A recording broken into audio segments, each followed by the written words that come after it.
Hey everybody, and welcome back to Brooks Hobby Shop. And look at what I got. I just rescued this honey from trash pickup sitting at the side of the road. Left out for the trash. Just hauled her home.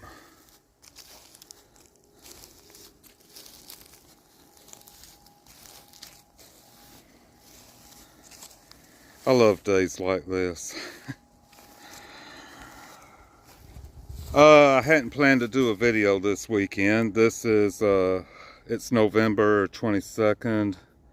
Just a few days before Thanksgiving 2025. And I find this. Oh. Magic box. What we used to call them. And RCA and Zenith dealers, pretty much any other dealerships used to call them maggot box. But we won't get into that. But this was just sitting out on the side of the road next to the Rebel, waiting there for its final destination, and I rode by and saw it and turned around, went back, knocked on the guy's door.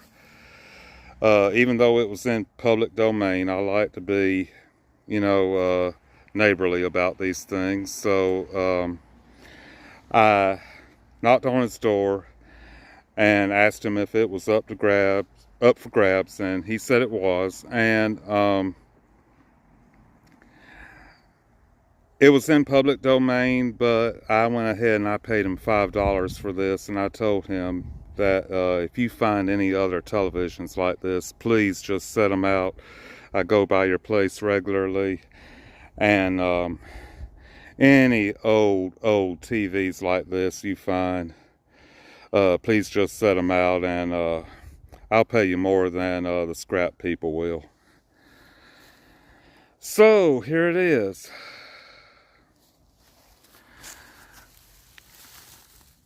We got some broken knobs, but other than that, she looks to be very well intact and does not appear to be scarred or dinged, dented anywhere. Very good cabinet. Excellent cabinet.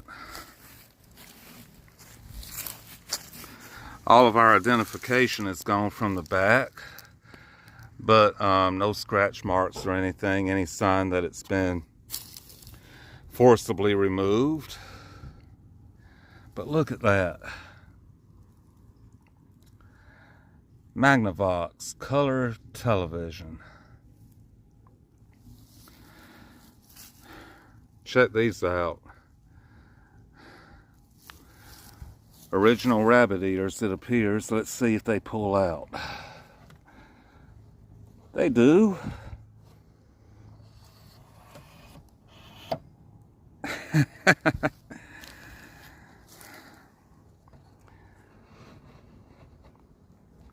First one not bent. Got a little corrosion, but we're not going to worry about that. It's old enough. Oh, a little tight. In fact, this one, oh, there we go, there we go.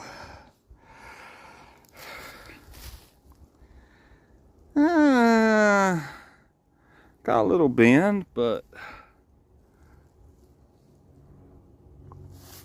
this is rare.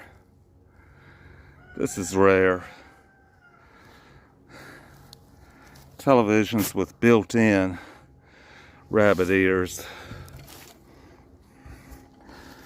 that actually still maneuver this well are exceptionally rare, y'all. Got a little rust right there on that one.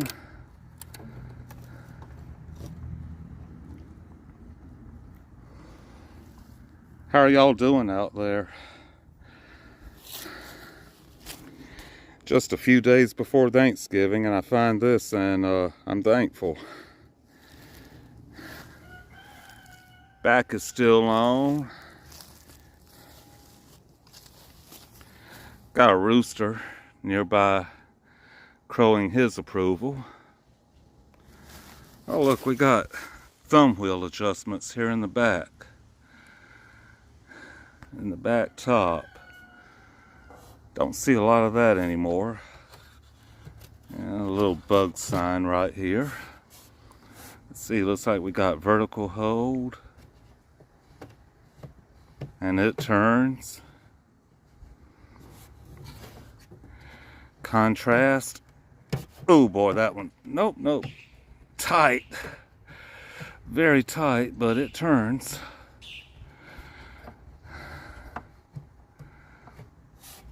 Horizontal hold. Got a screw missing. Doubtlessly, this television's had some work done on it.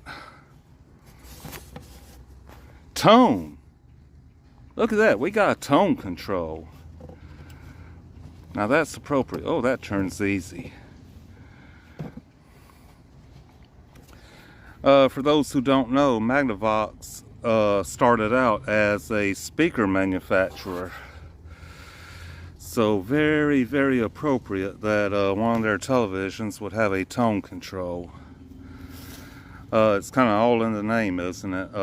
Magnavox. Vox being an old word for speaker device. And we got sharpness here, and oh, it's froze. Nope, there it goes. There it goes.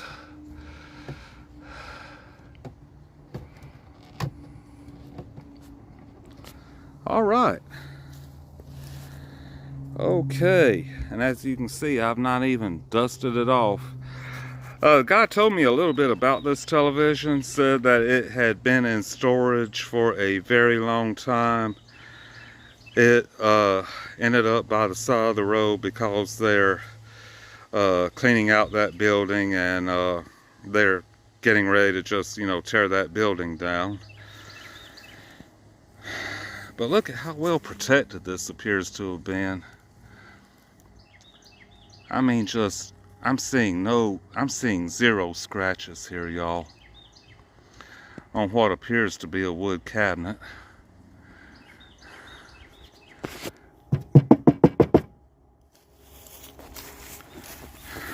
Sides look good. Our back's a little bit ajar down here, but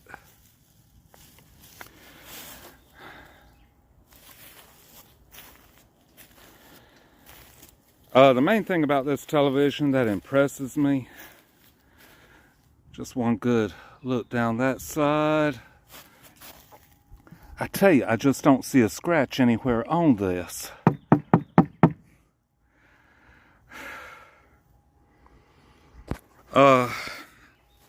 But something else, its age. Without any identification on the back, I'm not really worried about that, because manufacturers put model numbers in multiple places on televisions back in this time. You'll commonly find model numbers repeated on the chassis once you get the back off of them, and a lot of manufacturers even put the model and serial numbers on the original picture tube. Speaking of which, this might not mean a thing in the world to a lot of people, but listen to this if you can hear it.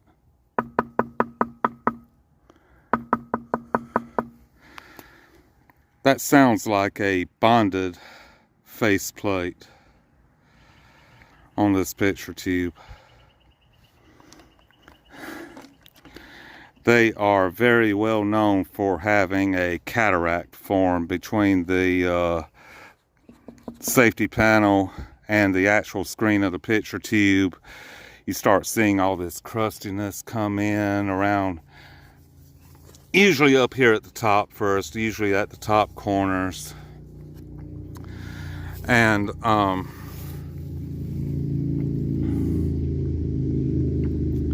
this one does not appear to have even the beginning of a cataract forming anywhere.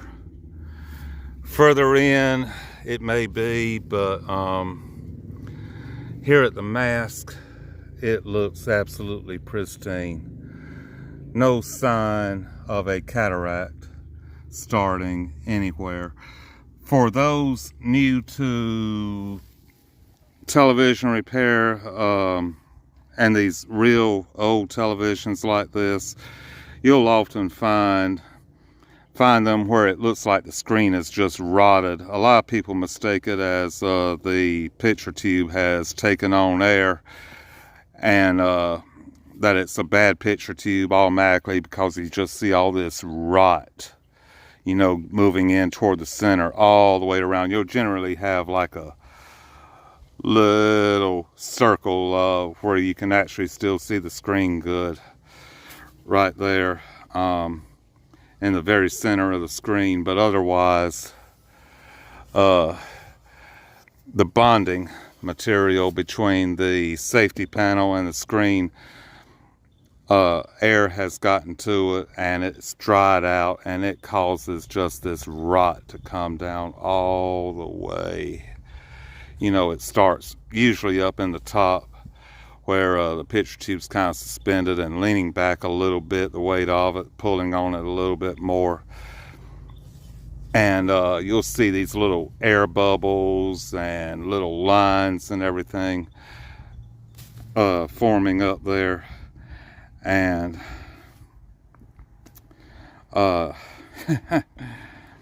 they look horrible. They look absolutely horrid.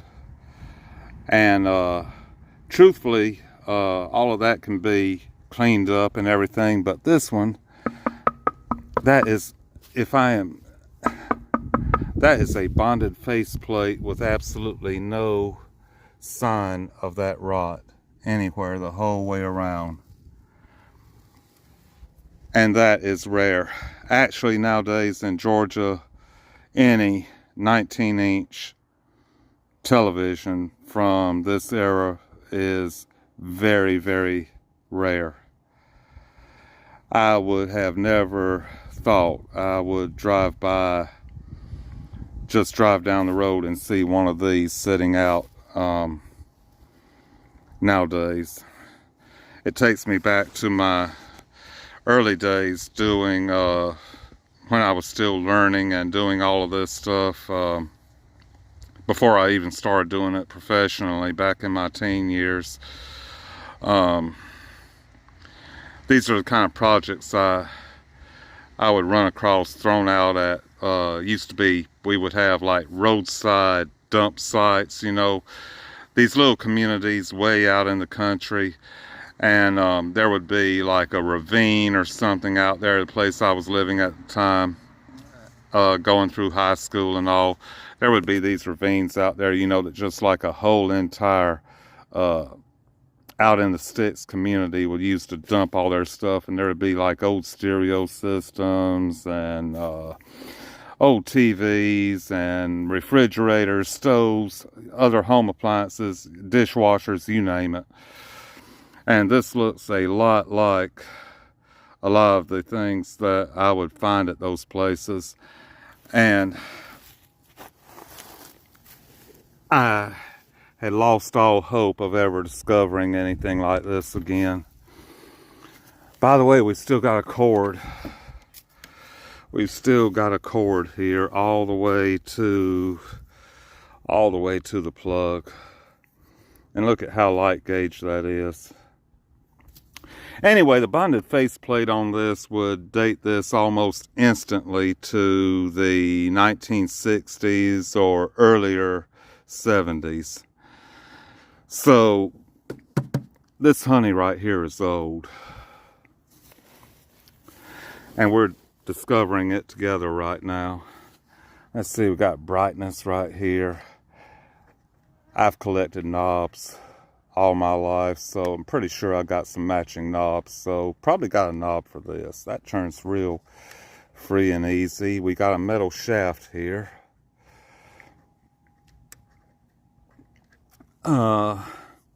Which indicates this thing probably has a power transformer in it. AC/DC televisions commonly had nylon plastic shafts coming out for the knobs to reduce the shock hazard. Double insulated. Color, and that still turns free. Needing another knob here. Tint. I ought to have these knobs. In fact, I think I've got some knobs like this that I think I've got a knob, one of the actual knobs that would fit this model to replace that brightness control at least on an old tube tester of mine. On, off, and loudness. Not volume, but loudness. Let's see, is it pull out, push in, on, off.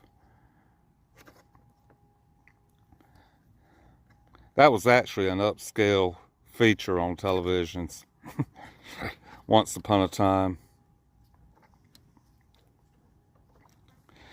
That you didn't have to wind the volume all the way down and then reset it every time you turn the television off. Oh, and look at this. UHF tuner, continuous tune UHF tuner. And it's moving free and easy. Doggone, starts at channel 15. Most would start at 14, but okay.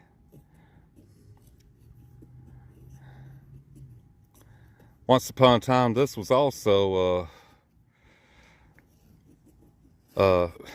an extra feature on televisions, if you can believe it. Doesn't. Yeah, starts at 15 and stops at 80. Used to be a big advertising thing, you know, to have televisions advertised as all 83 channels, because back in the 50s so many were built where the UHF was actually an option. It was not standard. In fact, they used to market UHF tuners to hook up to televisions back then, a lot like the digital antenna boxes that came about, you know, years ago. UHF was an extra feature that you had to buy an extra box to sit on top of your television. Let's check out our tuner. Let's see, last played on channel 6, we guess.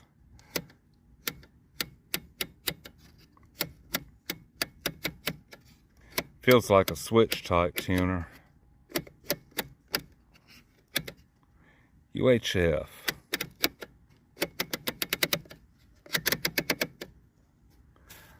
Okay, fine tuning. Or do we have to actually push that in? Yes, we do. We have to push that in to engage the fine tuning. That was another high price feature on better televisions once upon a time. They used to call it set and forget fine tuning, where you didn't have to readjust the fine tuning every time you changed stations. For each station you would push the knob in and fine tune just that station. Like channel 6, you would get it locked in, and then the knob would spring back out, and if you wanted like channel 13, you'd move it to channel 13 and then push it in again and preset the fine tuning on channel 13, and then you wouldn't have to readjust it when you move from like 13 to 6 or to 4 or to 3. I'm finding this television at a very opportune time because, as the title of this video indicates, I'm going to do a format change on this channel because I know a lot of people want to see a start to finish result on old TVs like this, and you know, they want to see it as a piece of, well, roadside trash or whatever, piece of junk at the beginning, an old rust bucket at the beginning, and as a playing television at the end. And there's a lot of channels out there that are doing that, but that's never been really what I wanted to do here. I have always wanted to show people more about how all of this is actually done.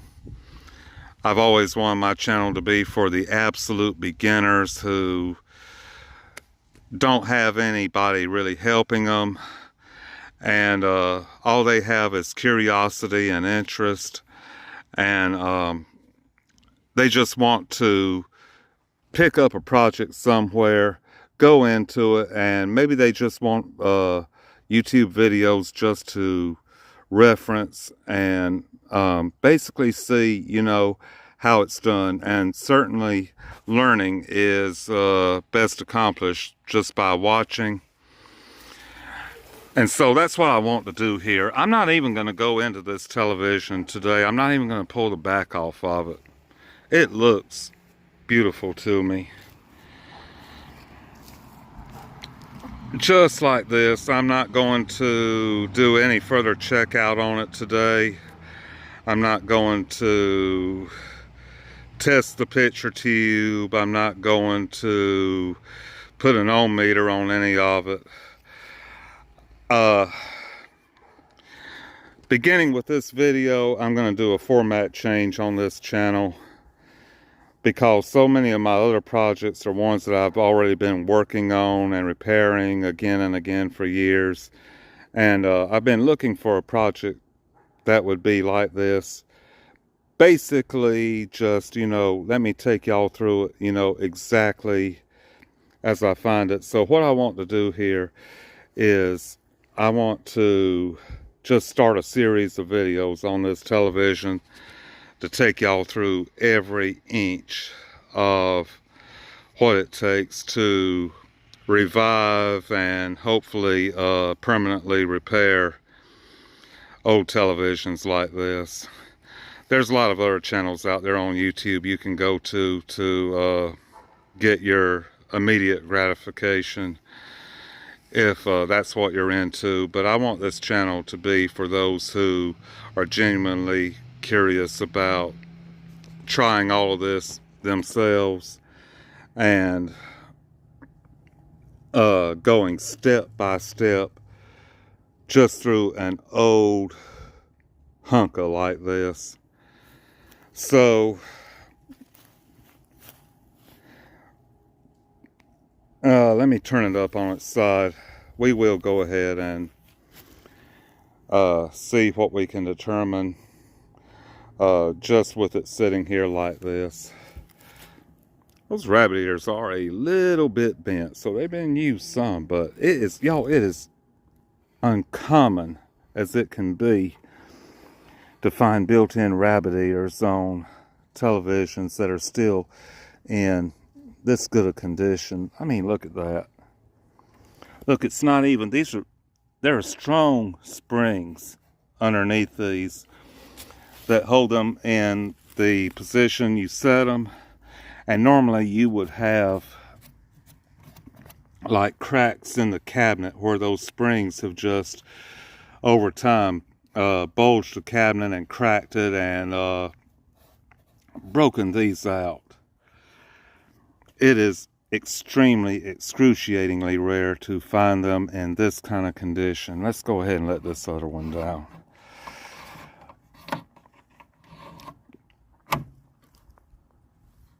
And look at that. Look at how well they pivot still. all the way around. Hey there, Aunt. Look at that. A lot of old televisions from this era. Ooh, that's kind of sticky. Just, you know, these will be gone. And we do have a screw missing down here. But look, we've still got the original connectors. And yeah, they still move totally free. I'm gonna clean those up. Want to preserve that. Looks like the only real corrosion they're showing is down here on the main body of the outer part of the dipole. So that's beautiful. Let's see first before we turn it up what all we got here. We've got red screen, green screen, blue screen. They used to all be color coded. Got our service switch. Looks like I can see a little... No, that's not rust. That's a insulating panel in there. Okay, vertical linearity, vertical height. What we got down here? Vertical centering. Push or pull to focus, and that is jammed apparently inside the back. This is the side, okay, I notice there's a screw missing right here, and this is the side that's pushed out some. So maybe the rest of our focus control is still in there somewhere. CRT bias, color killer. AGC quick picture, and a circuit breaker, probably about a 2.5 amp. Is it popped out? Nope. And then finally right here, green drive, blue drive, no red drive. That would mean that probably the green drive on this would give you turning it one direction more red and turning it the other direction more green. One of these will function, probably this green one here will function a lot like a balance control on a stereo receiver.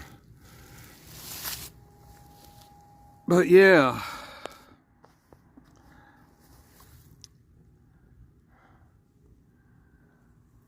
I am looking forward to this.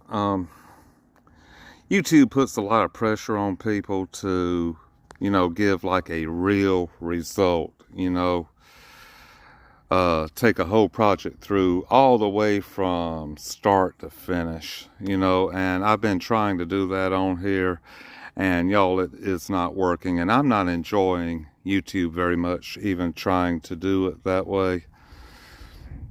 And I certainly can include everything that I would like to include as far as reviving and repairing old electronics like this.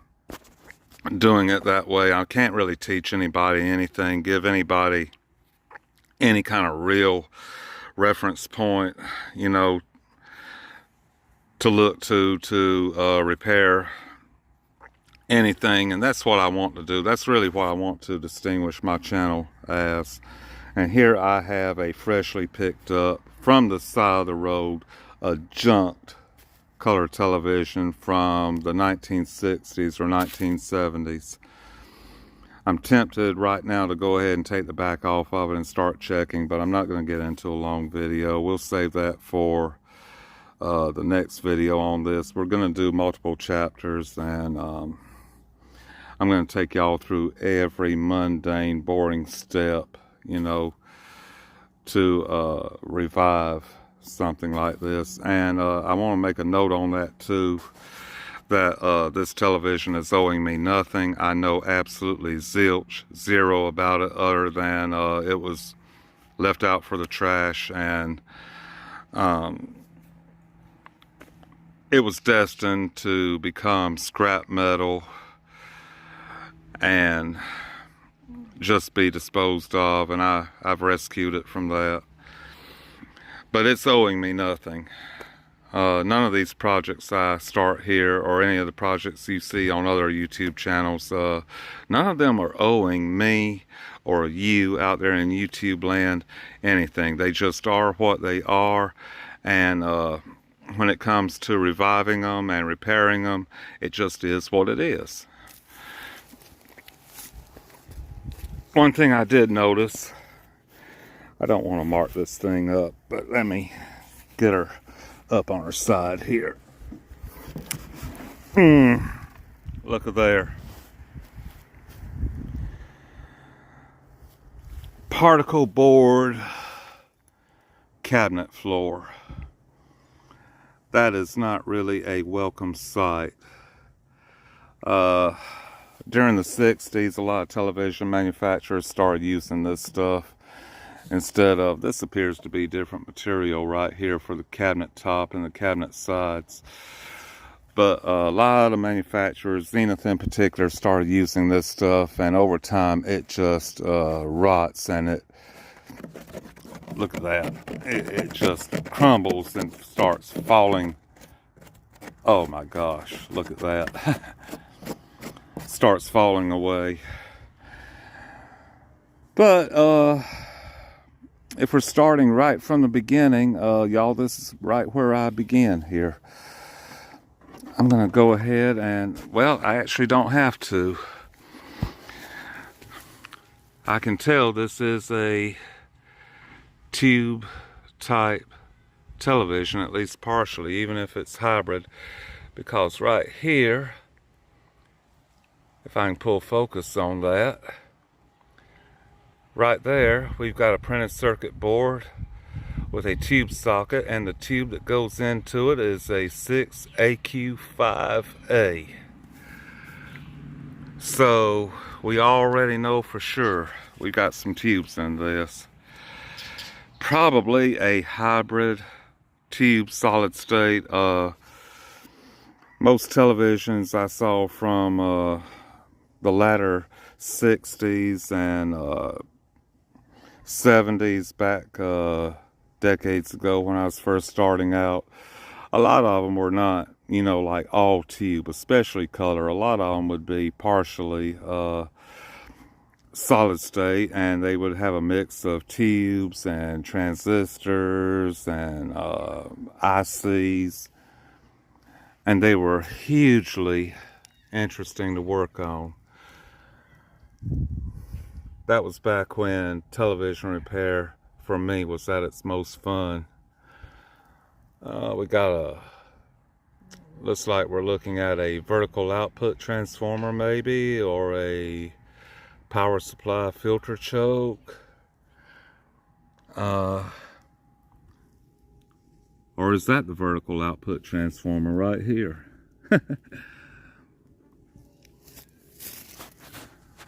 Oh, a delay line. A video delay line.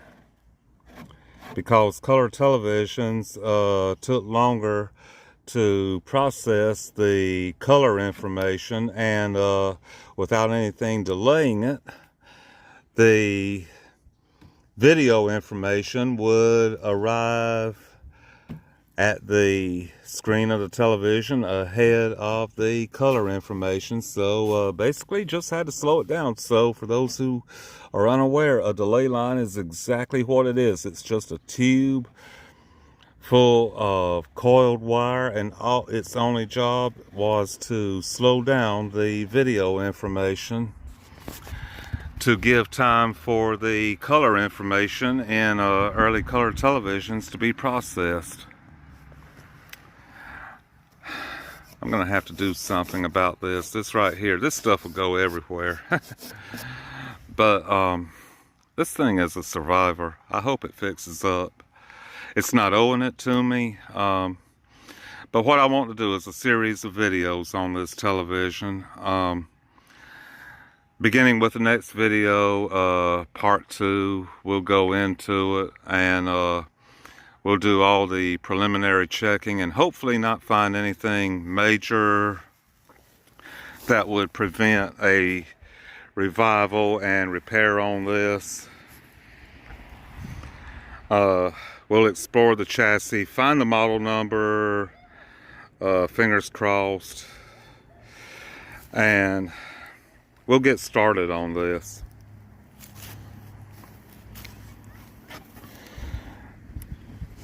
I was not planning a video before Thanksgiving, but here we are.